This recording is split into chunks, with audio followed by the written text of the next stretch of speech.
down here in Fulton Market, which is really Google Village. Yeah, this can be the Google as you see straight down the street. You can't see it in the white, but this can be the Google Village. So Google is about the big building, supposed to be expanding in Chicago. Well, this can be the Google Global Village. So all different aspects of Google can move into this area. And yes, with the new casino coming in, you think Google would be getting into gaming software. And that's what my friend Dean did. He did network software for casinos, for Extreme Network. And so I don't know if Google supplies them with software. But again, this can be, the Google Village. So Google has lots and lots and lots of different companies on their alphabet. And so they can have a global village here. And I guess Chicago can get Facebook and different corporations under Facebook's Meta. So this can be like the social media or the internet village. So this can be the internet village down here. Everything about the South Green Street. Yep. Everything about the internet down here. So I don't know if any place in the world has an internet village, but this can be all things internet. So they have Google already. Now they have to get some other internet companies to come down here. So Microsoft is an internet company, software and internet, but so is Google. Google's first, internet, software second. Microsoft, software first, internet second. So they can come down here. And then you have Safari, which is by Apple, which is an internet company that under Apple. And so the Safari browser.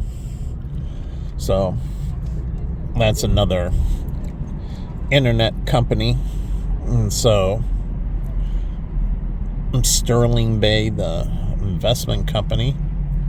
But I guess they can be developing this into the first global internet village. You wouldn't say tech. It is tech, but it's internet specific. So it would be for all companies, internet. So if you're designing web pages, you would be considered an internet company. If you did web-based marketing, you would be considered an internet company. So this would be for a global village for the internet. And so you would have many companies like Google that are down here in the Fulton Market area. So this would be a huge internet village. And there's a lot of internet companies. So I use the internet on my phone, so everybody now can take the internet everywhere they go, and they use it. So it's good for the internet that now you can use the internet on your phone. And so it's a good thing. So it expands their touch to everybody. And the smartphone was a huge revolution for internet. Now you got Pagonia, which is an outdoor company. So people down here would be having Pagonia, if they're going skiing or just in winter wear, Pagonia. So winter wear. And they're an outdoors company, but particularly winter outdoors. So you think they would get into hockey and, ice skating and anything, that involves a winter sport. And they do those sports all year round with Johnny's Ice Arena, which is on Madison. And then you have the United Center, which is another ice arena and basketball venue, which is not too far from here. And then the good thing about being down here is that all these tech companies can develop software for what? Medical industry. So they can develop all the internet applications for all the hospitals here. You have Rush Hospital in Cook County, which is now Stroger Hospital. And so they can develop all this medical internet-based initiatives for the hospitals that are down here. And then they can further develop for retailers all their internet for restaurants, and retailer like Patagonia and others that are down here, they can develop their software as well. So by having this community here and this internet global village, the companies that are down here, like ComEd Edison, developing their internet software, their internet systems,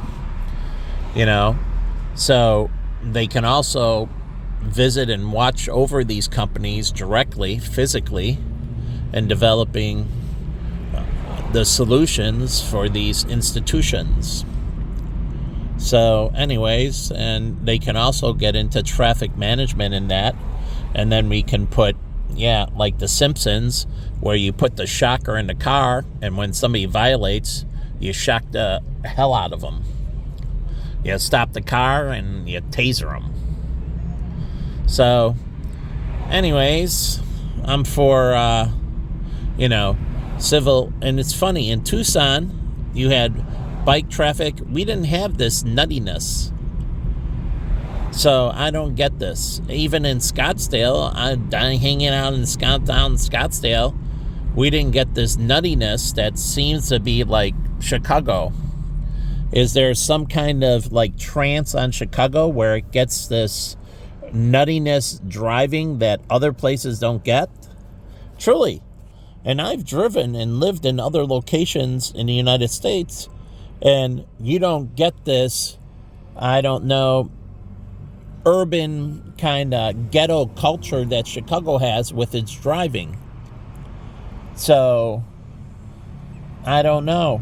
And truly, the ghetto culture, all the projects, and so on. So that culture, is that purveying out to the greater community, and the greater community is becoming ghetto instead of getting rid of the ghetto and becoming like the greater community?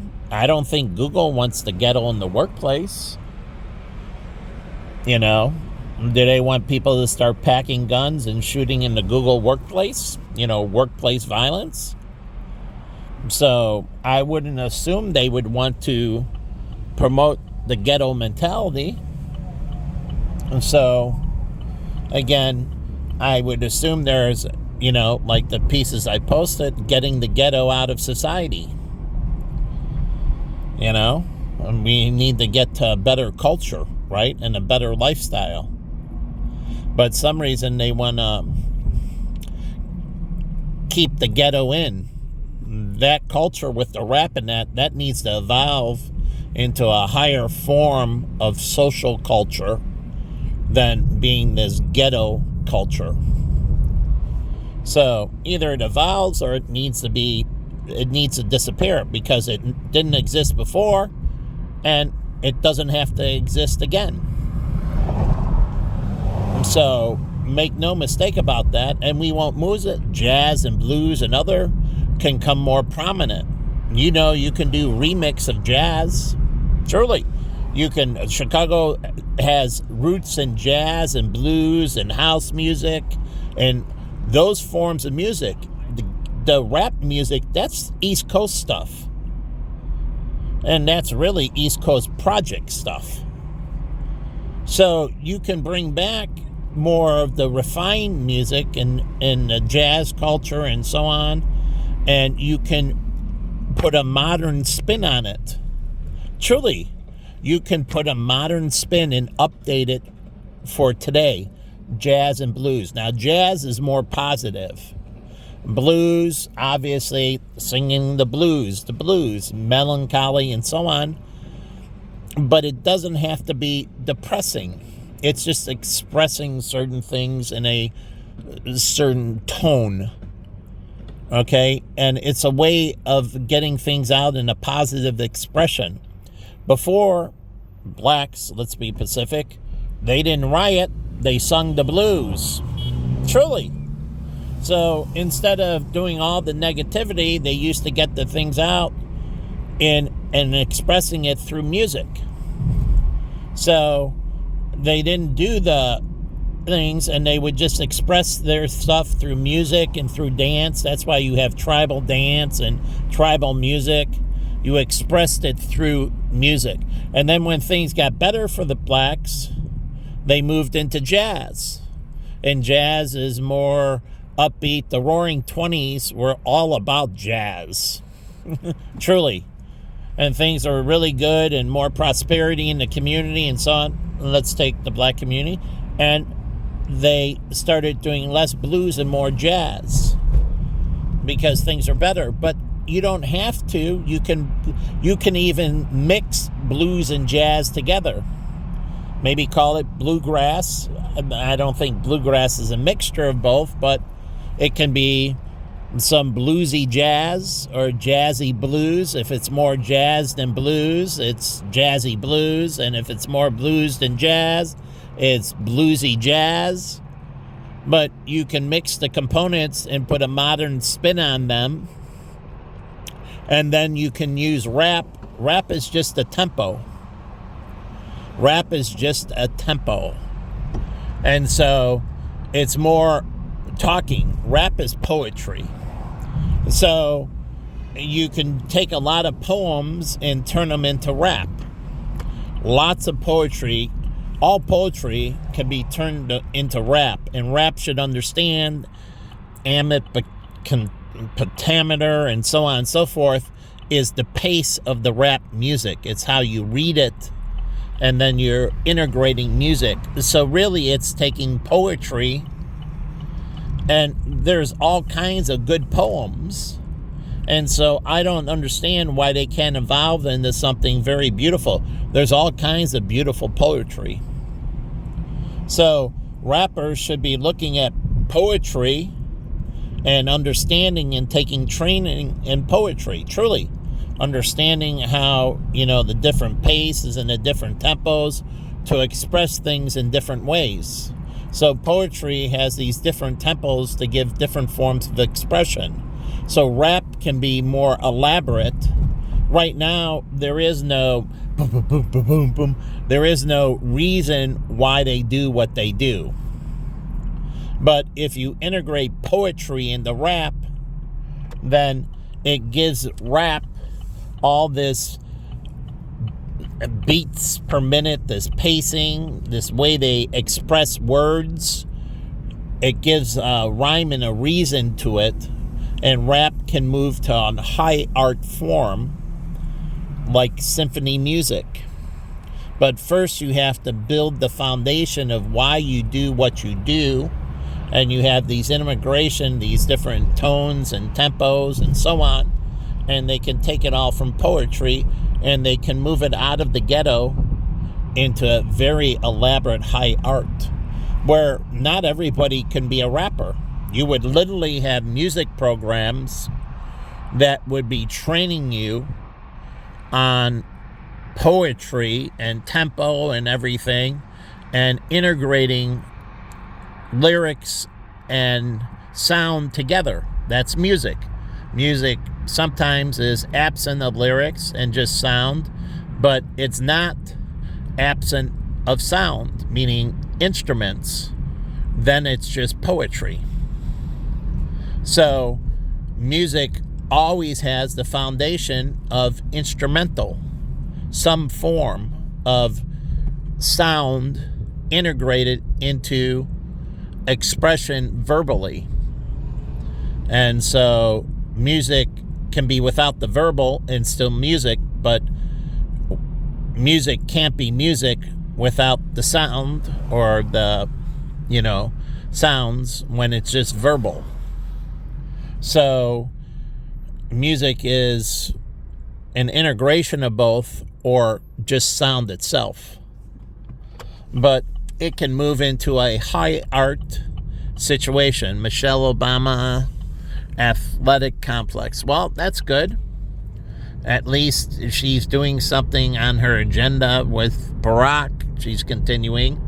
She did school lunch programs trying to improve the nutrition in schools. Well, here's another thing. 4 out of 5 black women are obese.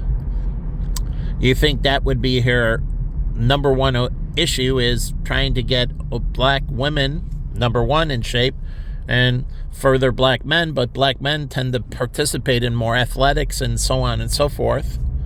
And so black women tend to be lesser so than black men, so the issue is not as much black men as it is black women. I'm not saying there's not issues, but she can continue that initiative, and the black women can take along their black men, right? She does the initiatives, and then they can, as couples, they start dating in that. They can have more of a healthy lifestyle focus. And both Michelle and Barack are both fit. Barack does basketball and he's athletic and so on and so forth. So they can be good role models. They've kept themselves in shape. They don't have any bad habits. Barack has done drugs and so on, but he cleaned himself up. And so he taught at the University of Chicago before. He taught in the law school. He's constitutionally trained lawyer. So he can do more educational and so on in the community and less separate, but his agenda outside the presidency, he can reinvent himself and reinvent his legacy, clean up everything that was negative in his new legacy as a former president, like Jimmy Carter did. Jimmy Carter left the presidency, he was there for 4 years. His legacy is not the president. His legacy is everything outside the presidency. Truly, Jimmy Carter, Habitat for Humanity, and all his legacy is not him in his 4 years as president. His legacy as a peanut farmer before he became president, his agricultural legacy. But the funny thing is, where is he bringing Habitat for Humanity and building farm communities? Habitat for Humanity and Habitat Restore working together to build farm communities around the world and bring his agricultural expertise into that and creating these farm communities. Jimmy Carter, the peanut farmer, and he was very successful in his agricultural endeavors. Now he can tie them together and start developing the rural area and doing developments in rural areas and building towns around farm communities. Truly, building towns and developments around farm communities, and then getting ways to aggregate or integrate farm communities with cities. So living on the farm, you can get all the culture and social life of the big city by either good highway systems or high-speed train or even short commuter flights. So, and those commuter flights can be helicopter instead of planes. Since they say they don't want planes on their 2-hour trip, well, that can be all helicopter business now, if they're going to do that. But the whole point is short hop planes and short hop helicopters. And so he can build his legacy. Jimmy Carter and Barack Obama could work with him. They're both former Democratic presidents. And he can help reintegrate the black community into where they were originally in the farming community. So blacks were trained in America as agricultural experts. When they left all the fields and went into the city, and the city hasn't really been good to the black community. Getting out there in the farm and so on is better for their lifestyle. Truly better for the lifestyle. And then we can integrate others into the city. Black people can start rotating out back into farm communities and that. I'm not saying all of them need to leave the city, but there's also urban farms, and they have those, and they can get involved in those. But there needs to be this reintegration, and Jimmy Carter can do it and work with Barack Obama, Barack and Michelle.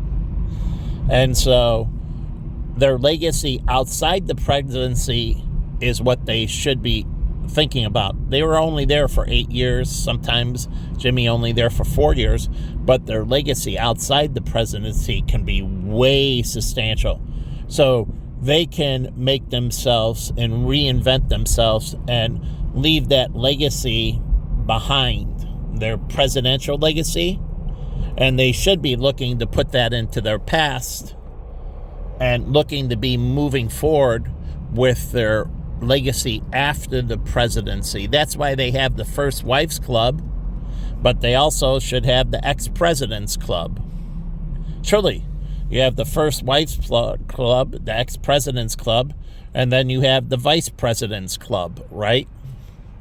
The former vice presidents, they meet up, and it's all about their legacy after they leave the White House. So that means all parties, part of this club is Republicans and Democrats, and if there were libertarians or independents that became, they're all part of the club. They're all working together. So in general, they're competing, but in these organizations, they're one. All the political parties become one in the Ex-Presidents Club, in the First Ladies Club. They become one. So they should be working towards these organizations, working towards their substantial, the majority of their life was before and after. And so they should be looking to develop that substantial history after.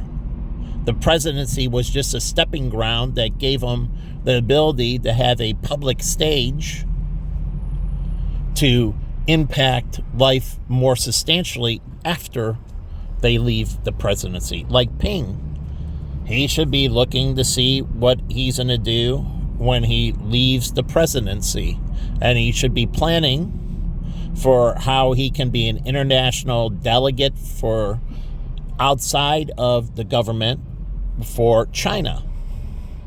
So he should be looking at what his next step, and his wife is going to be part of the First Ladies Club in China.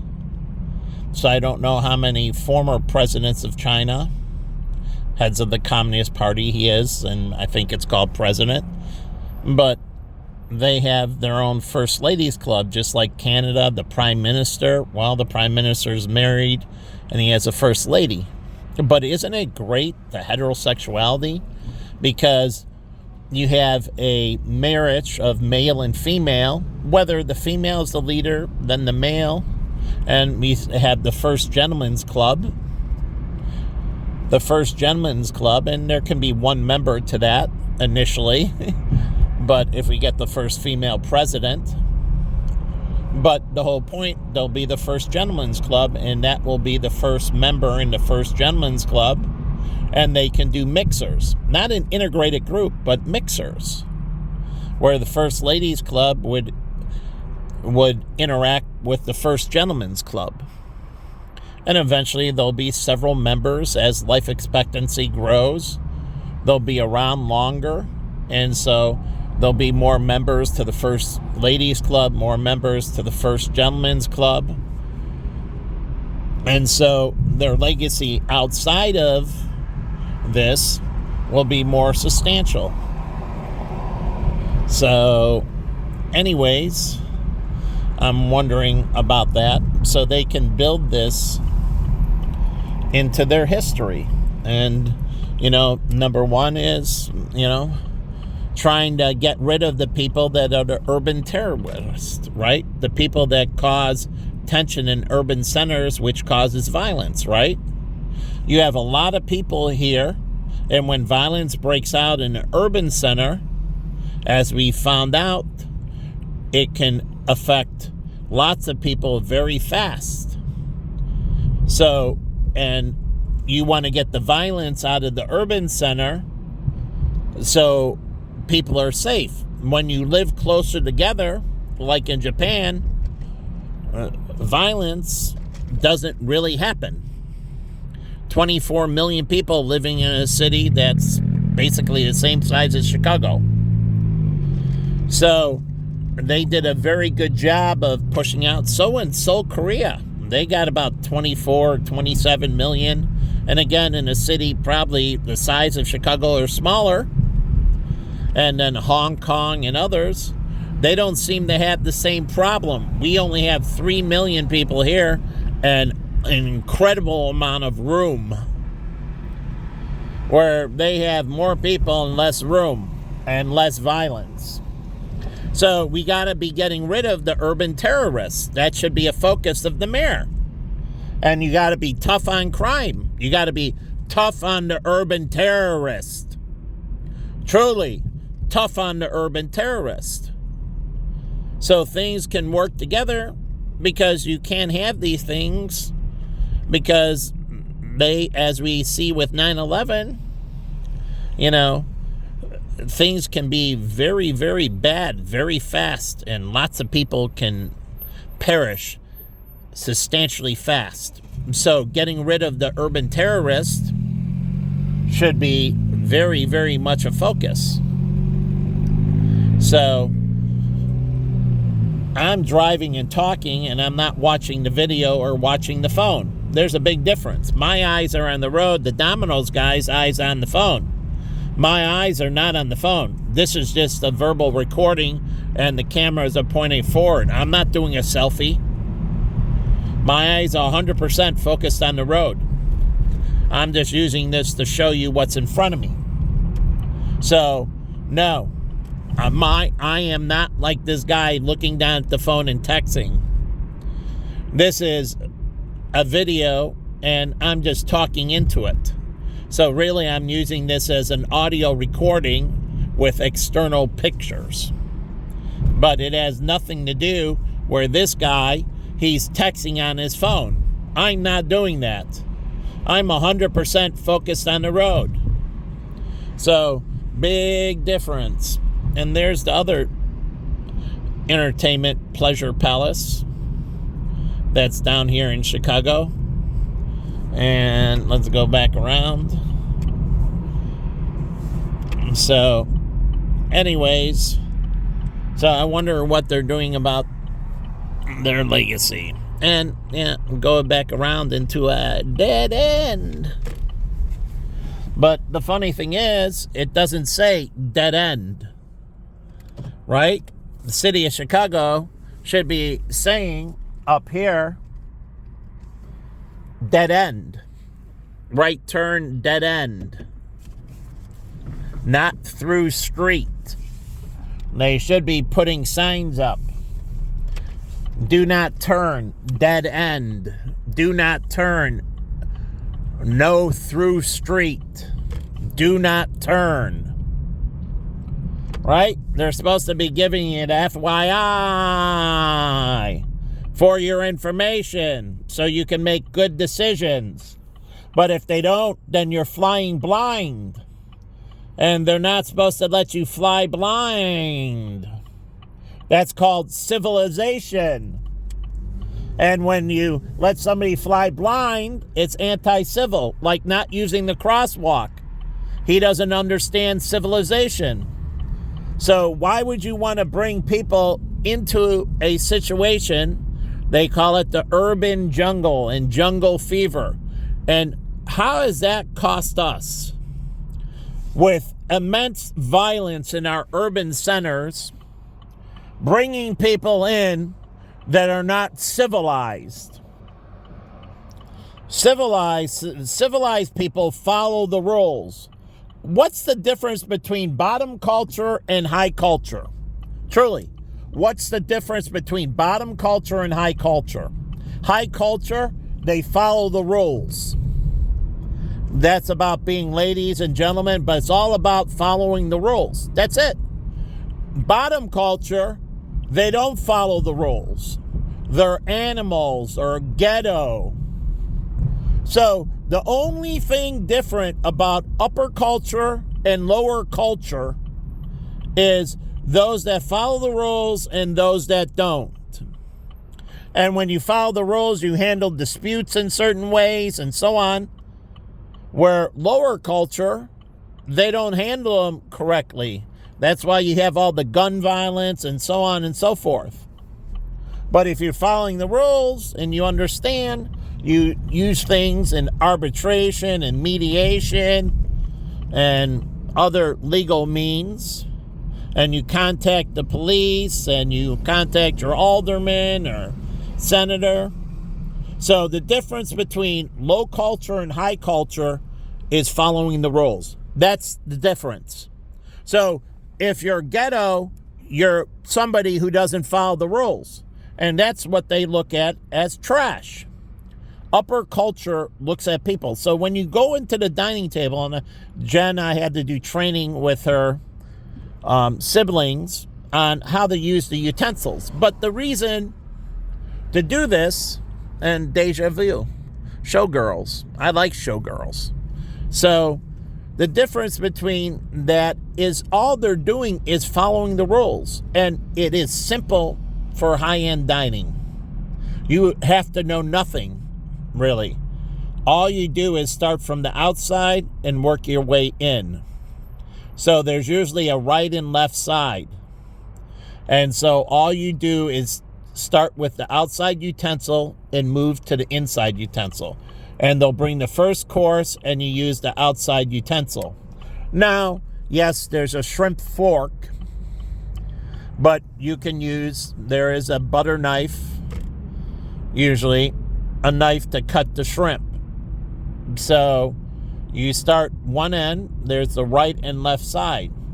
So most people are right-handed, so the fork goes on the right side, the knife goes on the left side. The reason the knife goes on the left side with the left hand is when you're cutting and you're thinking about it, the knife is less of a accurate movement. You have a large blade, you don't have to be as accurate. The fork is a smaller instrument and you need to be more precise.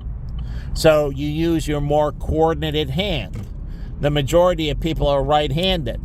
So you're going to use your right hand with the fork and your left hand with the knife.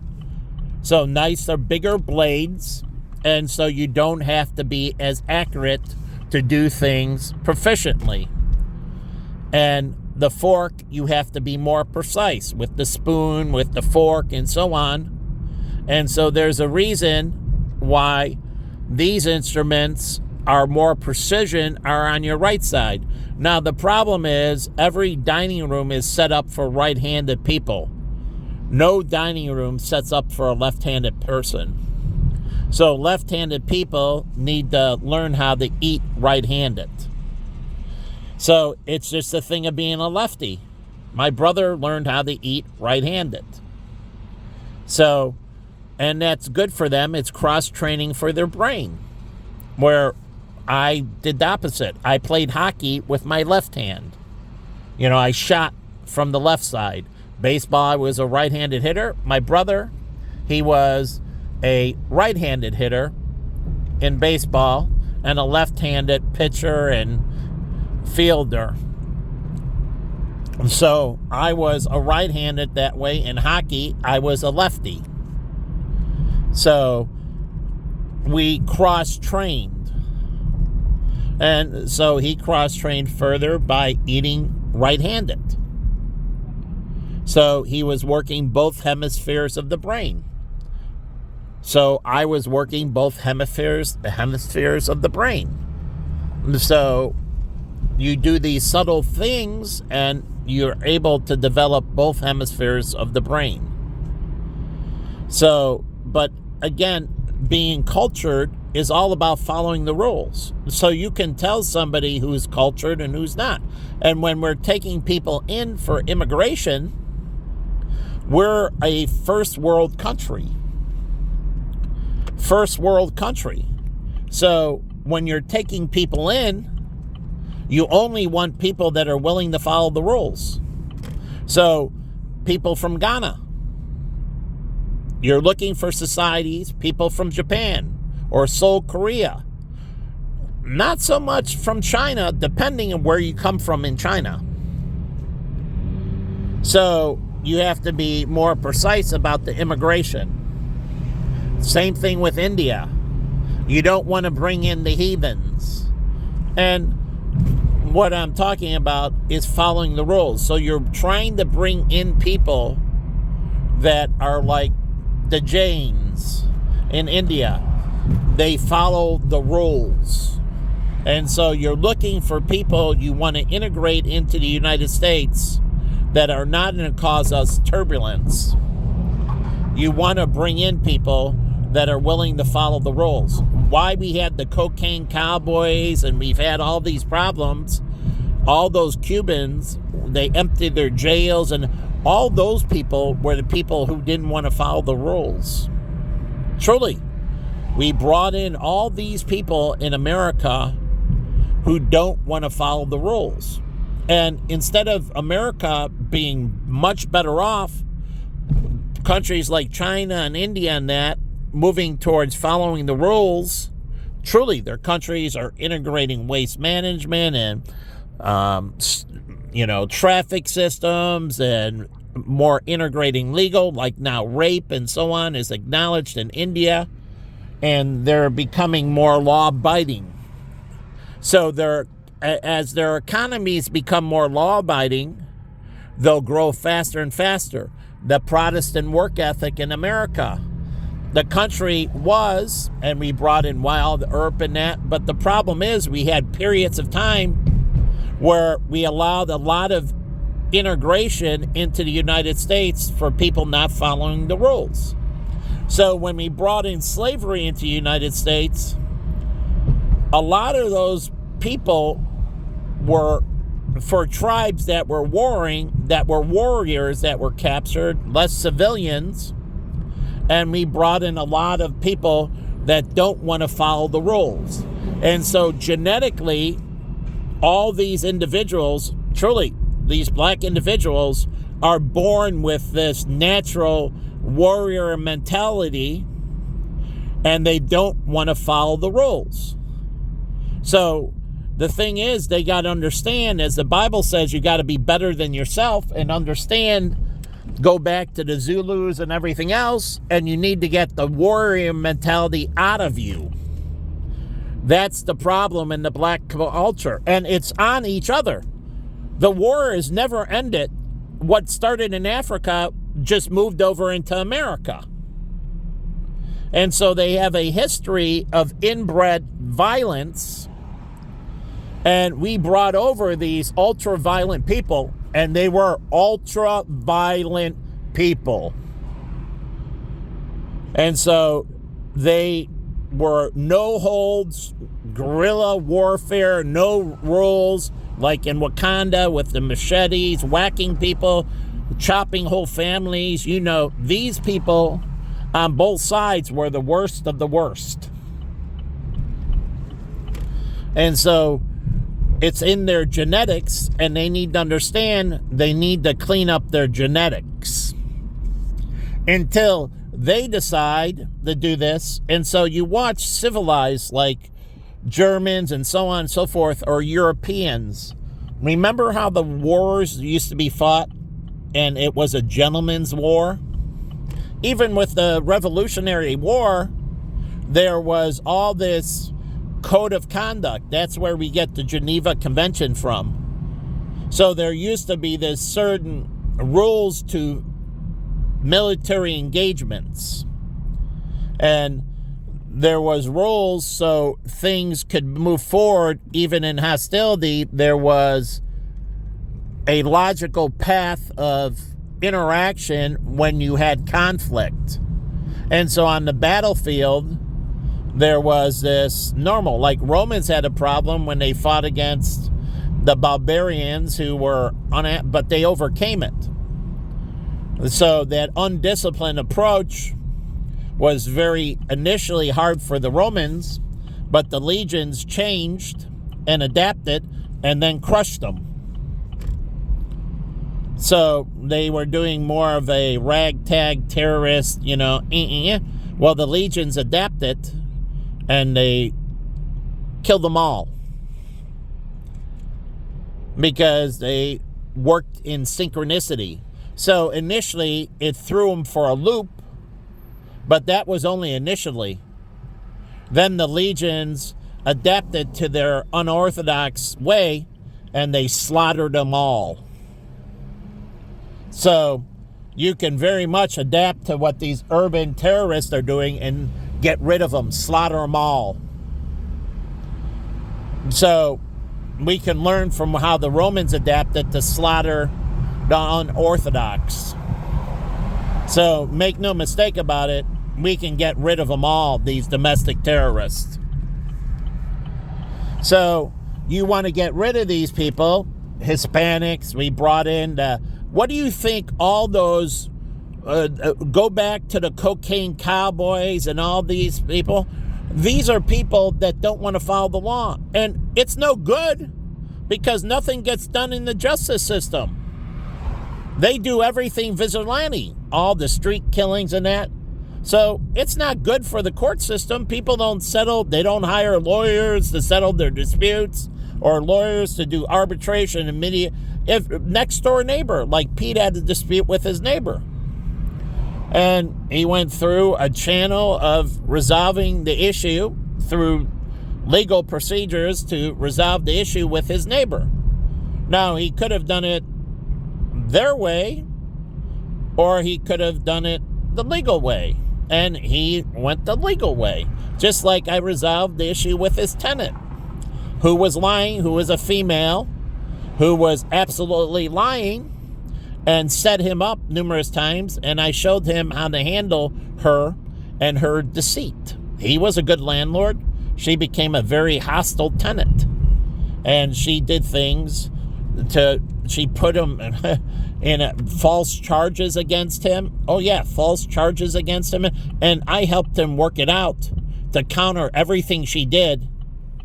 And she got crushed. And he won. Rightfully so, he should have won. And I helped him crush her. She faked that Pete tried to hit her with the garage door, lied about that, and many other things. Here's Dunkin' Donuts, and maybe I need to get a drink. But the whole point is that we need to bring people in that want to conform. If they don't want to conform, we don't want them. We don't want them. All they're going to do is destroy everything. And so that's why we've had all the civil rights unrest and everything else. And that was on us. We brought them in, and they weren't laborers. They weren't taking farmhands in from Africa. These individuals weren't farmhands. These individuals were warriors. And so that culture has just persisted all through their community. So at times it was less, as I've shown, but at times it was more. And they got to learn not to revert back to that mentality that is part of their genetics. So they need to start moving on to higher aspects of society. And that needs to go on in Africa.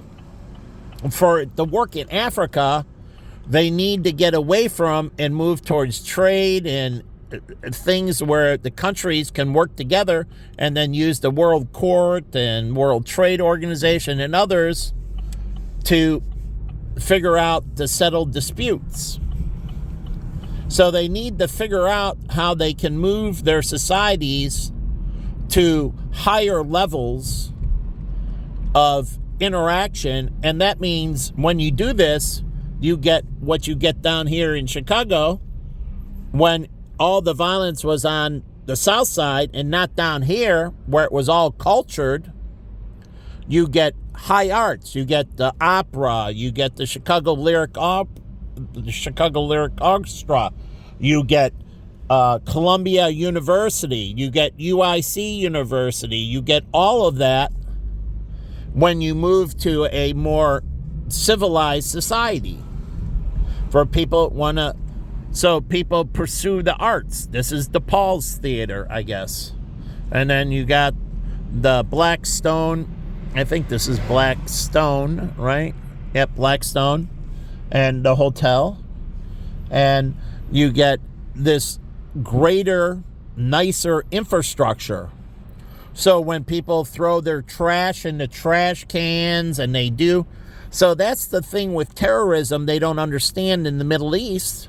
And Saudi Arabia, finally, it came through that there's no way their citizens can support terrorism in any way, shape, or form.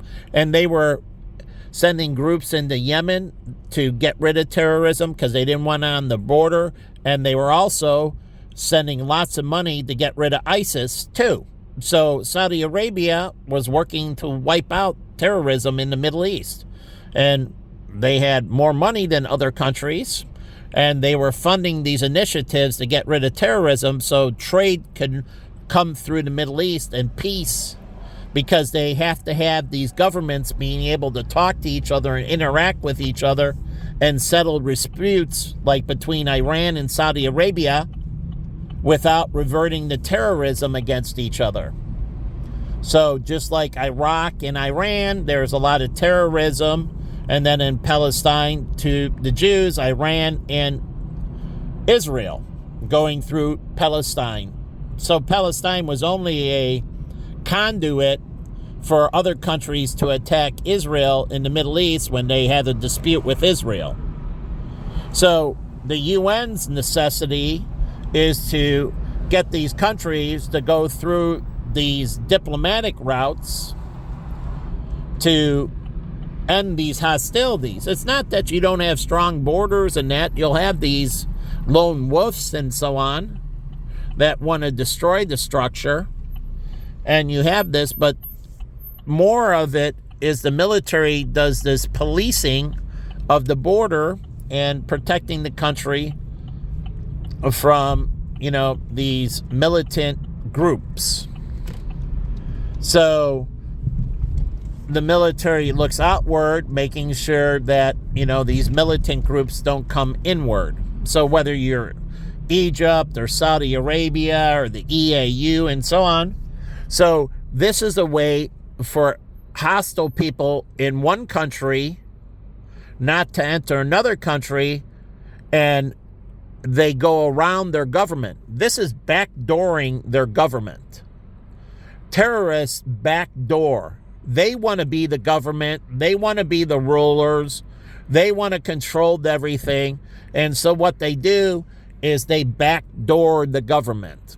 Sometimes you say Iran funded initially, yes. But really, they had their own problems as well.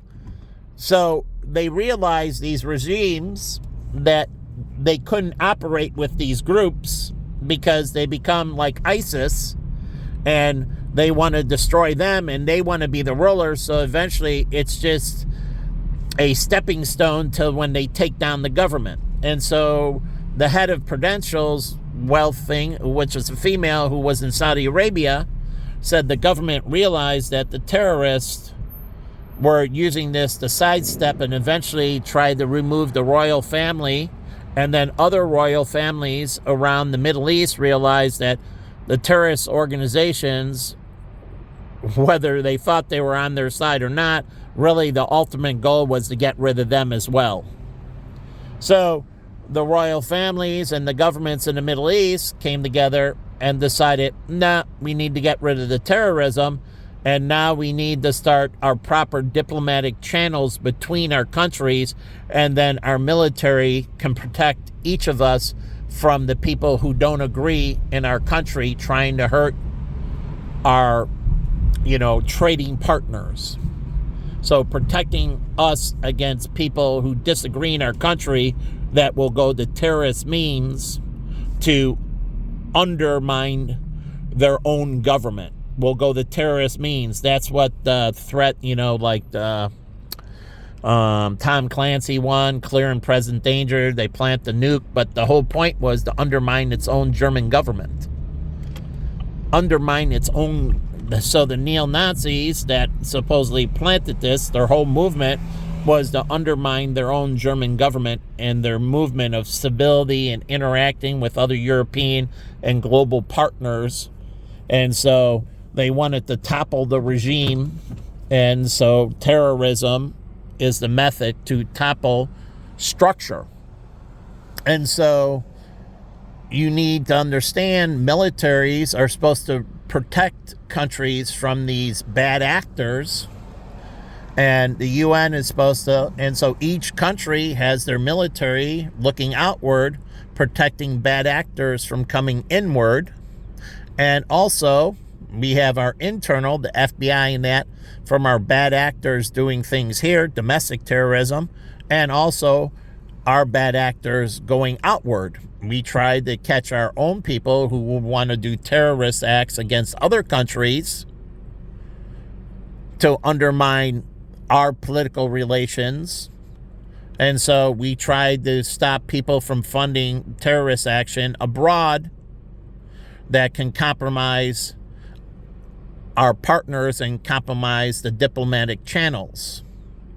And so that's in killing Ambassador Stevens, right?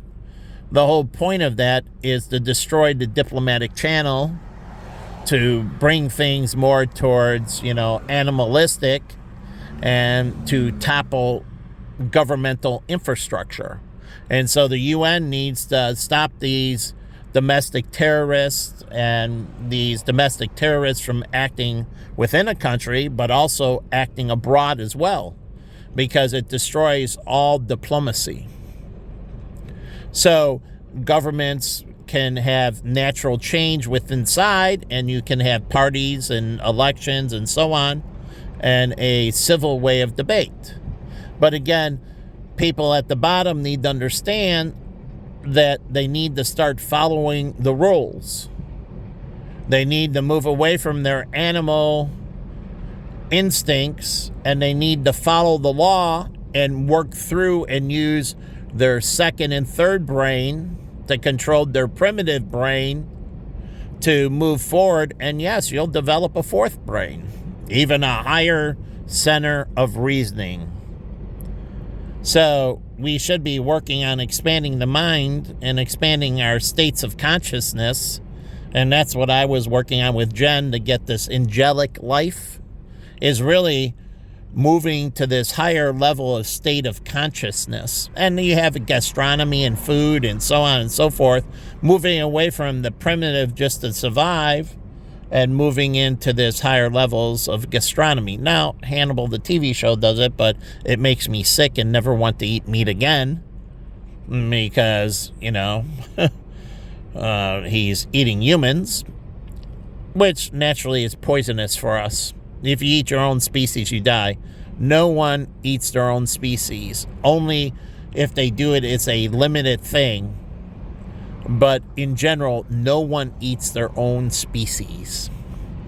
And there's a reason for that: self-contamination. So cannibalism is very, very bad. So anyways, it makes me sick. I understand the art and the delicacy of that, but still, I can't get over the sickness. No matter what, I still have this sickness watching the show. Because when he does it, yeah, it's fine art, but it's disgusting to me. So I can't appreciate the artistics as well. So, anyways, I'll stop this video.